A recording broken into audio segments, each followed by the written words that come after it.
Hey students, welcome to our class for this week. And what I've got for you this week is understanding or beginning to start develop your financial marketing plan. Or let me back up, your marketing plan. We've talked about different sections, and those are things that we're going to review as we get into the next few weeks. But for this week, it's about looking at financial projections that you end up with in your marketing plan.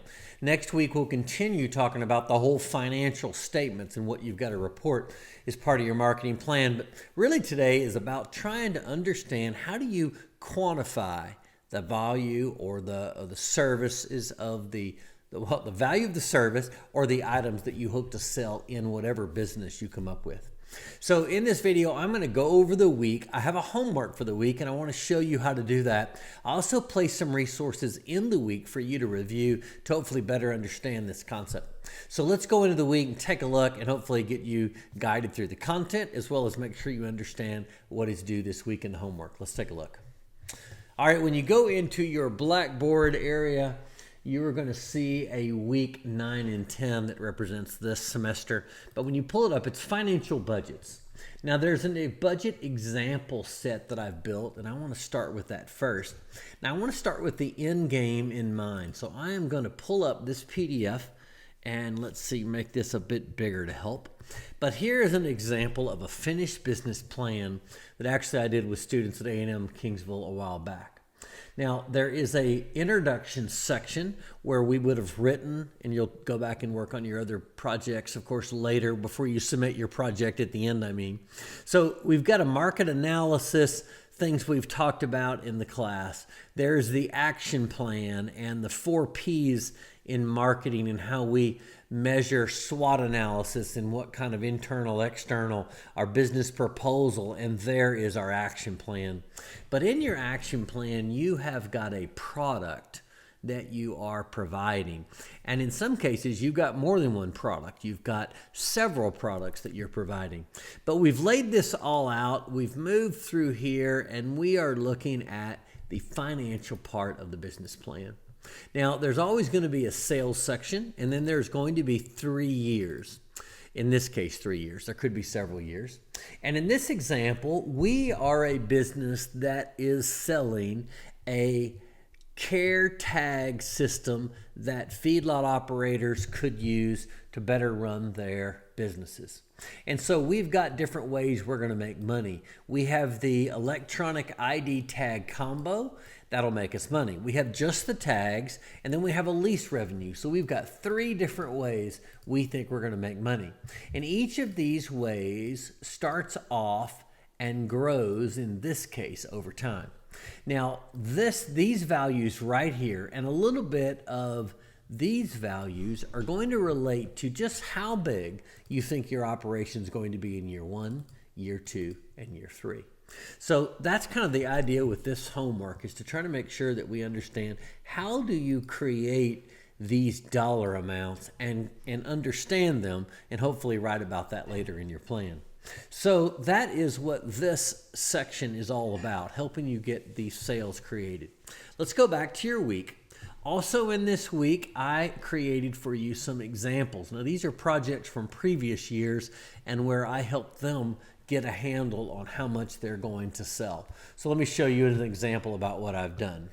Let's got these open. Let me pull up this hay marketing project. So here is a hay marketing example, Empire Hay Business. They've got year 1, year 2, year 3, and then they had to try to get a handle on how much they think they're going to sell. So they sold 200 units in year 1. Next year is 500 units, and next year is 1,000. Well, they came up with these numbers on their own. One of the things that's important for you when you look at how much you think you're going to sell, and this is for them, it's alfalfa. They've also got coastal hay as well. So you come up with what you think you're going to sell based on whatever ways you come up with that. We'll talk about that in a bit. But one of the things that's common is to calculate a percent change. Now, I'm doing this all in Microsoft Excel because that's where you'll do your homework as well. How do you calculate a percent change? I'm going to double click and it shows the formula right there. I just press equals, and then I choose the year 2 value minus the previous year. That way my positives are growth and the negatives would be drop. But it's a positive value, so it's 500 minus 200 divided by C6. That's where we started, which is 200. So what is the formula for percent change? It's going to be the new value minus the original value. And then you take all of that and put it in brackets because you want to get that math done first. And then you divide it by the original value. And that is going to be how we are going, divided by the original value. And that's how we come up with percent change. And so that is what I did right here to calculate these. So if you're looking at 200 to 500, that's 150% gain. 500 to 1,000 is 100% gain.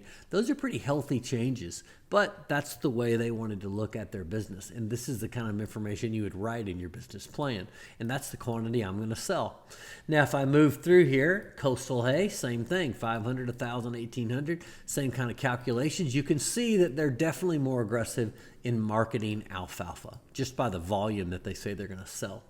All right, the price of the product, that is quantity. That's how they handled it in their project. Now the next is price, because that's not going to stay the same as well. So you've got alfalfa and Coastal. You've got the prices. They put in what these prices are per bale, and they are going to calculate percent changes. And so you can see that the price change in Coastal Hay is pretty aggressive. In fact, the price change is much more aggressive in Coastal versus alfalfa. So again, things you would want to try to make sure make sense, and you would communicate that. What's gross revenue? Gross revenue is simply, if I double click, it shows me it's the quantity times the price. And so gross revenue is typically exactly that. Gross revenue is going to be equal to the price times whatever quantity you think you're going to sell, and that'll give you that value. That ends up with gross sales, and that is a good way for us. I just added those two products together, and that's the first part of those financial projections that we need to kind of understand and be able to calculate. Now, cost of goods sold, that means we directly have some costs with these sales, and so we came down here and looked at the same concepts. It's going to cost you these prices, and these prices are going to cost this, and these are, notice those are decimals, that's 104% increase every year. So that's what it's going to cost us to buy the bales we think we're going to sell for $9. We're going to buy them for $6.96, and then accordingly you can see the changes. All right, so what's the cost? Same idea. The quantity that you say you're going to sell times what you say you have to pay. So once again, we use in our cost categories the quantities that we think we're going to sell. Sometimes the quantity you sell directly relates to things called cost of goods sold. Well, that's actually the whole idea of cost of goods sold. So we use quantities to identify not only revenue, but cost, and then you can see those listed here. Now, the rest of these are expenses that connect to the rest of this business, but I'm going to stop here. Our focus in this week is about income and quantities. And so here's an example. You'll see it online. If we go to another example, it is one that is a different business model. This one had to do with selling certain head each year, and then calculating the percent changes for each year. Same idea. And so hopefully you can see that as another example. All right, let's look back in your week. These are examples here. Take a look at them. Here's your homework. I've just downloaded for you in your homework, or placed into here, a example. We are going to be in this business a feed yard that custom feeds livestock based on customers' needs. Brown Brothers Feed Yard. I've got some volume estimates. We've got some years. So we're going to have 5,000 head capacity in year 1, 10,000, 20,000. We're going to turn the head over 3 times a year, meaning these 5,000 are going to run through, and a second set and a third set are going to come in. So you can see that's going to end up being in year 1, 15,000 heads cycling through, and then 30,000 and 60,000 for those. Now, we're not going to get them all through. We're going to lose some percentages. And so you need to figure out how you would deduct 2% of this 5,000 times 3 to get this net processed. And then I need you to calculate the changes in value from year 1 to 2 and then year 2 to 3. Put those over here. So I've kind of laid out a template for you that I want you to follow. Now, these are going to cost us a certain amount of money, and so it's going to cost us $70 a head to get this done. What do those prices change? Because we estimate cost is going to be going up. That's the prices that we will get paid. Here are the costs, and they also go up. So you need to calculate those percent values. And then the instructions down here are easy. I need annual heads sold. I need annual revenue based on what we know up here. And that's going to be net revenue. We're not going to get all that we process, but we are going to have some feed costs, and I need to know these percent values that are up in this table. That's what you're going to do, and you're going to submit this to me all in Microsoft Excel. So maybe a question is, how do you get started? So I'm going to kind of try to put two screens up here at the same time, and that way I can put them side by side a little bit.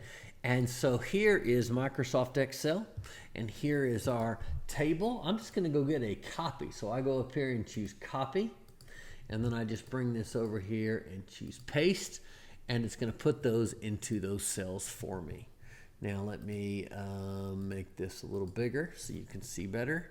All right, and so there is our values. So we just start filling in blanks. How many head are we going to process? Pretty easy question. It's going to be equals, that's how we start a formula, 5,000 head times 3 head. Now that's going to times C3, 3 turnover per year. That's going to give you quite a few, but you're not going to get them all. You're going to have to take away, remember, 2% of that. So you're going to end up with the same 5,000. You could do this lots of ways, but let's keep it simple, times 3 head. And then we are going to multiply that times that loss that we get right there. And then so I'm going to take that loss out of my entire formula. So instead of running 15,000 head out, we're only going to get 14,700. That makes sense. Now, once we've written that formula, you can just copy it down. And that is going to put a little comma format in there, and that's going to be how many head. You can't have partial heads, so let's get rid of those. And there is how many head we're going to look at moving.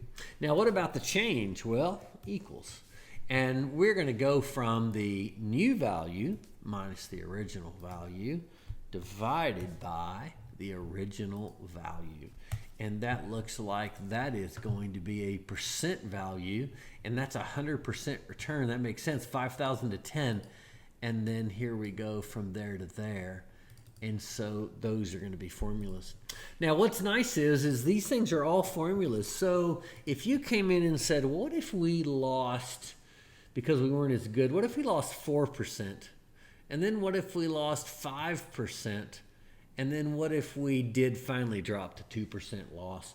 And you can see the results of that as you go based on how many head we would lose. Notice how not only the percentage change, but so does the quantity change. So these are just ways that we can approach that, and that's how we would fill out this table. Coming down here in the bottom, we would fill out the next table with the same types of information. And so paste that in here. Once again, fill out these, and then our homework looks for annual heads sold. Now, we've been doing this way, and so I'm going to follow the formula, or not the formula, the examples. Most of your financials are going to be years 1, 2, and 3, and we really only have one product, cattle feeding income. That's longer than that one cell, so I just go between A and B and double click, and it gives me the room.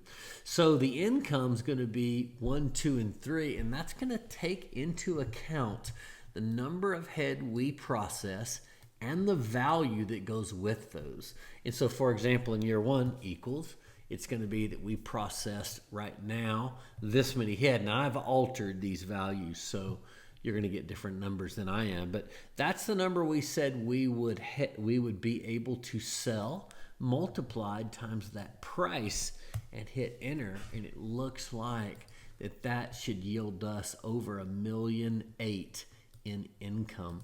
So that's be a pretty good deal there if we get that done.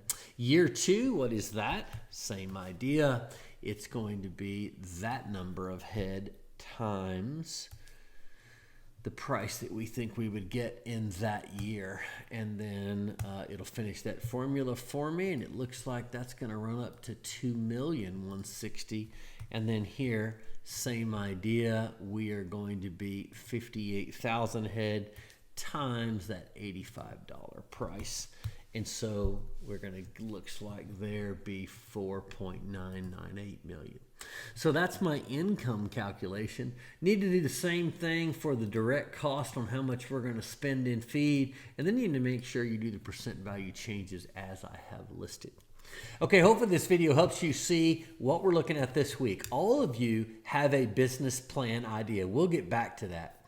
My particular example is just simple. One product that we sell throughout each year. 1, year 2, year 3. You may have in your business 2 or 3 line items that you might be able to make money on. So yours would actually be a little different. But in this week, it's not about your project right now. It's about this common project that we all have. We're all in a feed sales type business together. And so we're just trying to get a handle on how much do we think we might have every year. My example here differs a little bit because I started changing the percentage that we have here lost. So your numbers will be a little different, but hopefully this video helps you see what to do. This work is due again by Friday like normal, so make sure you take a look at the due date. Let me know if you have any questions. Thanks.